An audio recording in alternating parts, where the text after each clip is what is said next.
Dera e dhomës së rrëfimit u hap ngadalë dhe Alba u fut brenda me ato hapa të saj të sigurt, por syt I kishte plot tension e dyshim.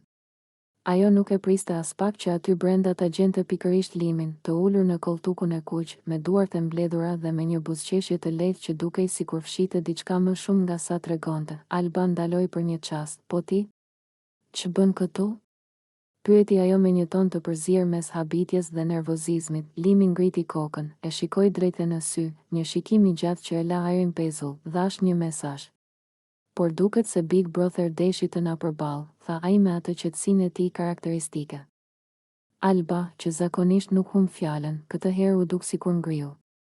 Ajo ul ngadalë përballë tij, duke I mbajtur duart në prehrin e saj, si të donte të fshite emocionet që po I shpërthenin për brenda.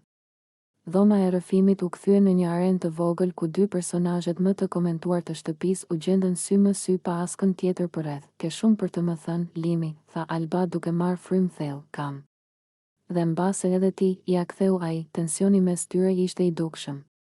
Kamerat sikur u afruan më shumë, mikrofoni dukej sikur priste çdo fjalë të tyre. Alba e uli shikimin për një çast, pastaj e ngriti përsëri, më e fortë. Më e sigurt, nuk më pëlqejnë lojrat e fshehta, vazhdoi ajo.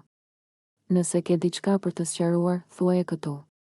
Limi përshpëriti një të qeshur të lehtë, nuk jam unë ai që I ka filluar lojrat. Por jam gati t'i mbyll.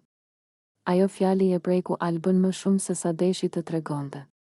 Kishte diçka në zërin e tij që nuk tingëllonte si strategji, por si një e vërtetë e papritur. Dhoma u mbush me një atmosferë të pazakon, gati elektrike. Big Brother ndërhyri me zë serioz, Alba, Lim. Ju solla këtu sepse është koha të përballeni hapur. Alba shikoi Limin, Limi shikoi Alban, për një moment dukeshin si dy persona që I largoheshin botës jashtë dhe po futeshin në një bisedë që vetëm ata të dy mund ta kuptonin. Ai